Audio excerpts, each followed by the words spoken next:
Welcome back to my channel learn versus fun tech में आपका हार्दिक स्वागत किया जाता है। हम आपको आज के दिन 14 नवंबर को बाल दिवस क्यों मनाया जाता है और किस लिए मनाया जाता है इसके बारे में आपको पूरी तरह से जानकारी देंगे। यदि आपने हमारे चैनल को सब्सक्राइब नहीं किया तो सब्सक्राइब कर लीजिए और बेल आइकन को दबा लीजिए। भारत में बाल दिवस हर साल 14 नवंबर को मनाया जाता है। इस दिन को बाल दिवस भी कहा जाता है। अब हम जानेंगे बाल दिवस क्यों कहा जाता है। हिंदी में बाल का अर्थ है बच्चा और दिवस का अर्थ है दिन। इन दोनों को मिला के होता है बाल और दिवस, मतलब कि बाल दिवस 14 नवंबर को इसलिए हम बाल दिवस मनाते हैं। यह दिन हमारे पहले प्रधानमंत्री first prime minister of India Pandit Jawaharlal Nehru की जयंती के उपलक्ष्य में भी मनाया जाता है।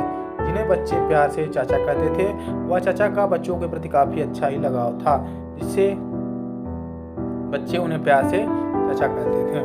उनका बच्चों के साथ एक विशेष ही लगाव था, जिससे बच्चे उनसे बहुत ही काफ़ी प्यार करते थे। पंडित जवाहरलाल नेहरू का जन्म 14 नवंबर सन 1889 ईस्वी को इलाहाबाद में हुआ था और उनकी प्रारंभिक शिक्षा जीवन में उनकी स्कूली शिक्षा निजी शिक्षा के अधीन हुई। यह उनकी 132वीं वर्षगांठ मनाई जाएगी। सन 1964 में उनकी अंतिम सांस लेने के बाद उनके जन्म दिन को बाल दिवस के रूप में मनाने के लिए एक संकल्प पारित किया गया। पंडित जवाहरलाल नेहरू बच्चों के प्रति प्रेम के प्रतीक थे और हमेशा उनकी भलाई और कल्याण के लिए काम करने के समर्पित थे। इन्होंने बच्चों के बारे में काफ़ी ही कुछ सोचा और समाज में इनके बच्चों के प्रति काफ़ी ही योगदान रहा। एक बच्चा जब अच्छी तरह से पोषित होता है तो एक मजबूत राष्ट्र का निर्माण होता है। ये योगदान बहुत ही अच्छी तरह से पंडित चाचा नेहरू जी द्वारा दिया गया था और यह गुणवत्ता शिक्षा के माध्यम से ही प्राप्त किया जा सकता है। एक बच्चे की पहली पाठशाला उनका घर होता है, मतलब कि पाठशाला जो होती है उनके माँ बाप के द्वारा जो दी गई शिक्षा होती है उसकी प्रथम पाठशाला होती है। इसीलिए माता पिता अनुशासन, समझदारी और ईमानदारी की नींव रखने में महत्वपूर्ण भूमिका निभाई जाती है। अर्थात माता पिता जिस प्रकार की प्राथमिक शिक्षा बच्चे को देते हैं, बच्चा उसी ही रास्ते से आगे की तरफ प्रस्थान करता है और ऐसे ही गुणों वाले बच्चे स्कूल और जीवन में उत्कृष्टता प्राप्त करते हैं। मतलब कि माता पिता जिस प्रकार से बच्चों को शिक्षा देते हैं उसी प्रकार से बच्चा अच्छा योगदान प्राप्त करते हुए समाज में एक उत्तम स्थान को प्राप्त करता है और आगे बढ़ता चला जाता है। हमारे देश में बहुत ही ऐसे लोग हैं जिन्होंने अपनी प्राथमिक शिक्षा एक अच्छे नींव में रखी और समाज में एक अच्छी स्थान को प्राप्त किया।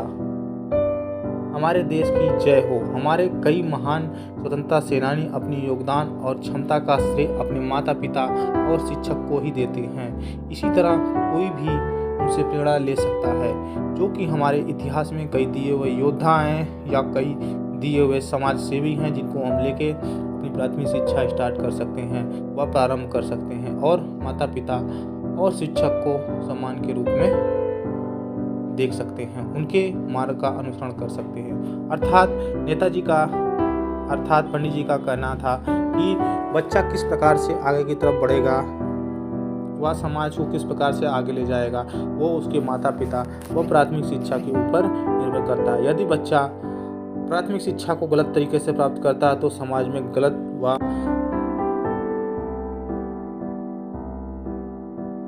अनुकृष्ट अवधारणा को पैदा करेगा। यदि बच्चा घर से ही एक अच्छी शिक्षा प्राप्त करेगा तो समाज को एक नींव अच्छी देगा, वह समाज को एक नई रास्ता दिखाएगा।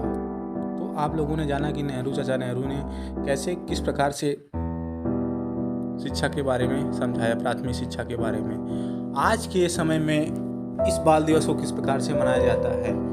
शिक्षक के द्वारा अपने स्टूडेंट के एक सम्मान दिया जाता है, जिससे कि स्कूलों में आज के समय में शिक्षक द्वारा बच्चों को मिष्ठान कराया जाता है या जो भी गिफ्ट होते हैं उनको दिया जाता है, वह उनको सम्मान किया जाता है, प्यार दिया जाता है, जिससे कि वो पंडित चाचा नेहरू के बारे में बच्चों तक एक संदेश व मैसेज दे सके कि चाचा नेहरू कैसे थे, वह समाज के लिए उन्होंने क्या योगदान दिया, वह बच्चों के लिए उनका क्या योगदान रहा। बहुत से स्कूलों में आज के दिन बच्चे क्या करते हैं, पार्टिसिपेट करते हैं व वह भाग लेते हैं कई प्रोग्राम में, वह लेक्चर्स लेते हैं या हैंड राइटिंग लिखते हैं या टीचर बनने का एक रोल अदा करते हैं, जिससे कि वो चाचा नेहरू को याद कर सकें, वह उन्हें समाज में एक नई दिशा मिल सके, जो समाज में एक स्टेज पे खड़ा होने की बोलने की एक अलग से ही अपने अंदर एक अलग से भावना को उत्पन्न कर सके, जिससे कि समाज को एक नया संदेश मिल सके कि हम आगे जाके क्या कर सकते हैं, बच्चे क्या कर सकते हैं दूसरे के बारे में, उसका भला क्या सोच सकते हैं।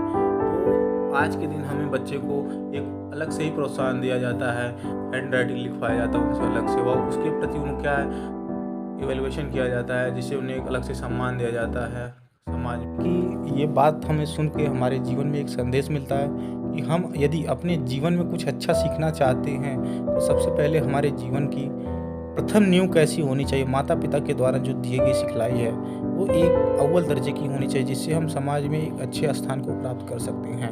तो यहीं पे मैं चाचा नेहरू के बारे में और उनकी बातों को समाप्त करता हूँ, लेकिन जाते जाते मैं चाचा नेहरू के बारे में आपको कुछ बता देना चाहता हूँ जो आप ना जानते हों। चाचा नेहरू गुलाब के बहुत ही शौकीन रहा करते थे। वो अपने वस्त्र पे एक गुलाब का फूल अवश्य लगाया करते थे, जो कि बहुत ही कम लोग जानते थे। यहीं पे मैं अपनी वाणी को विराम देता हूँ। धन्यवाद।